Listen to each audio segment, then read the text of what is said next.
Second time here, and excited to be here. And I know some of you out there looking at me didn't expect me to be here. There was an inquiry. It was uncomfortable. It was unfounded. And it presented an opportunity for people to, personally attack me, my family, and also our program. And it didn't work. So right now, our focus is on moving forward. And what it did, it was united our football team. It united our players, united our staff, it united our football team. And so I'm really proud of our guys, and I'm proud of what something like that, that could be very challenging and difficult for a lot of people, how our guys stepped up and handled it. And that's Bryan Harsin earlier. He's joining us now live, sitting down. And I'll start off, Coach, by just saying I love the attitude. I thought it was aggressive. But it painted a really good picture of where the Auburn program is right now as you came out. Was that the game plan, wanting to sort of reset the table for the public? Well, I think really it's what we've been talking about in our program, since January. And this team, this staff, what they've been doing, the work they've been putting in, I'm so proud of our players and our coaches. And these guys show up every single day. They give Auburn football their very best. They treat each other right. There's a cohesiveness and a chemistry that's being built that was not there 20 months ago or so. And I think that was something that I wanted to make very clear. Like I'm proud of our team and the work they put in. Nobody gets to see what our guys are doing day in and day out. We do, and we have 3 tremendous players here representing us. They're doing a phenomenal job. We have coaches that have been preparing our players all summer long, especially with the new rule of using the ball and different things like that. It's really been something that has helped us. And then we're getting ready for fall camp. And we know, we got a schedule ahead of us. And I don't know how everybody ranks the schedule. I think the SEC schedule in general is hard enough. All right. If you're an SEC team, it doesn't matter how you put them in whatever rows and sections and all that. It's a tough challenge anyway. We got 5 home games. We got fall camp to prepare for. So we got a lot of things that we're looking forward to. And I want to make sure that we don't brush over the fact that this team and all they've been through and where they are right now, that as the leader of the program, I couldn't be more proud when I walk into that building to know that there's guys in there that have each other's back, that have mine, I've got theirs. And that's an enjoyable experience to be a part of. And I'm more excited now to go into this football season than I've ever been because of our team.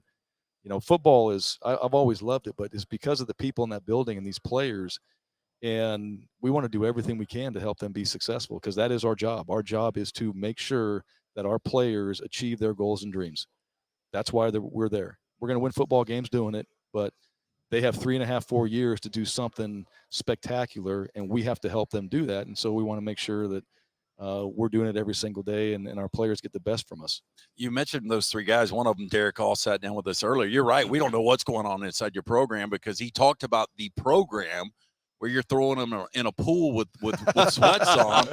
And I'm like, hell, what's going on? Somebody's going to drown. I didn't say everything was dreamy and easy. Yeah, were you ever nervous? It's football. Did you have a lifeguard just in case? We had a whole team of lifeguards. Yes. Let me tell you about that. So we did some calisthenics and exercises and things on the field, but you had to do it perfectly. That's the thing, right? In our military, nobody does it better. Right. So why not bring someone in to teach leadership, all right, through the military? And these guys are the best of the best. We did jump in a pool. There's guys that couldn't swim. Now, I offered swimming lessons to our players that couldn't swim before we ever did this event. Nobody showed up. And I'm going to keep doing it. Like, that's one of the things, right? Like learning to swim. All right, why not? You're in college. That's part of our job, is developing people. So let's teach them how to swim too. But you had a whole team. You had a coaching staff. You had Navy SEALs. You had lifeguards out there. You were going to be okay. But it really came back to, getting out of your comfort zone. And one of the things that one of those guys in the program said is guys were hanging on the wall. They're like, do you need that wall or do you want that wall? And that was a great message and guys, you know what? They started to let go and they floated out there a little bit. And it's a simple thing, but it was very impactful. And it was something that we did as a team. So we went through the challenge and the struggles, and we got the chance to see guys lead.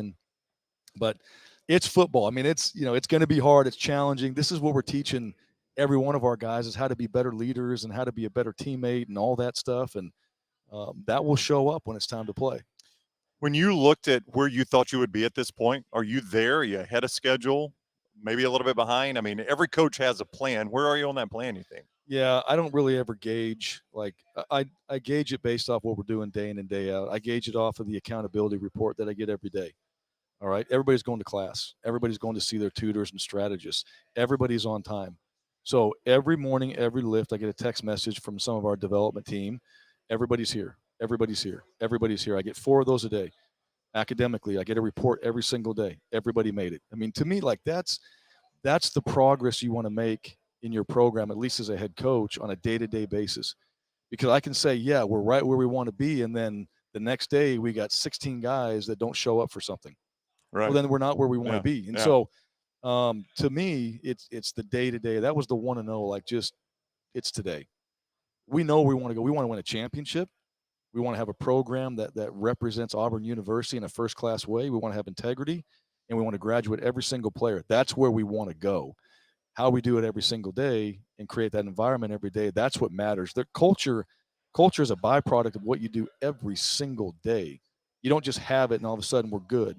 You got to stay on it. And so, that's always been what I look at as progress. At the end of the day, hell, we won that day. That's a damn good day. And proud of you guys. I'm going to send a message to you. I'm going to let you know I'm proud of you. Appreciate that. Let's do it again tomorrow because you all have it in you, and that's what our team's been doing. There's not a lot of downtime for family time. I know it's a grind, but you're so close with your family. Any vacation this summer? That you got a good tan going. I know you get to work out with the guys, but any fun this summer? We did, yeah. So we went back to Idaho and got a chance to see our families, our parents, and Kess and I and the kids were all together. We went up to a lake there. We got a little lake place, and so we jumped on the boat. We surfed. I mean, we're water people now. We will surf. We will stay on the boat. We will be in the water. We'll jump on the jet ski. We'll do whatever we can in the water. But that's been our life and our kids' life since the day I got a full-time job. And the only purchase that I've ever wanted was a boat. All right, and that was something that I wanted to do because it was an opportunity for us just to be together, and that's our family. And you said it, like, I'm all about my family. That is it. That's all I do. I have my family and I go to work. I mean, those are the two things that matter most to me. And they're in a good spot and they're doing some really good things. And my kids they're phenomenal. They treat people right. They say please and thank you. They're just great human beings. And my wife, we've been together since we're 14 and 15. And so, I mean, for us, like we've come from nothing and we've been through everything. And so, like, when things happen to us, we can sit back and be like, this is like junior high and high school. I mean, we've been through this crap before and we laugh, and there's nobody tighter than the two of us. And so, your boats got bigger though. The boats. So one thing, yes, over time we've got a little bit better boat. Yes. And it's like Jaws, right? We're going to need a bigger boat. boat as the kids went on. But no, I appreciate you asking. They're everything, and you know what? They're all part of this experience, and every one of our coaches' families too. And I learned that being with Chris Peterson and Dan Hawkins. I learned it through Mac Brown, that your families are a part of every single thing, and that is one thing with our staff. Their families, I hope they love it. And if they need something that they have to go do with their family, they're going to do it because, we get to do some fantastic things, but they're the most important people in our lives. All right. He is Coach Bryan Harsin. Been a long day. He's got a few more to do. Thank you, Coach. Always good talking with you. Yeah, good talking with you too as well. Yeah, thank you guys. Didn't realize he's a competitor now. He's got his own podcast. Oh, that's right. That's Why right. are we even having you on? So far from competition. Yeah, You're going to bury not us. even close.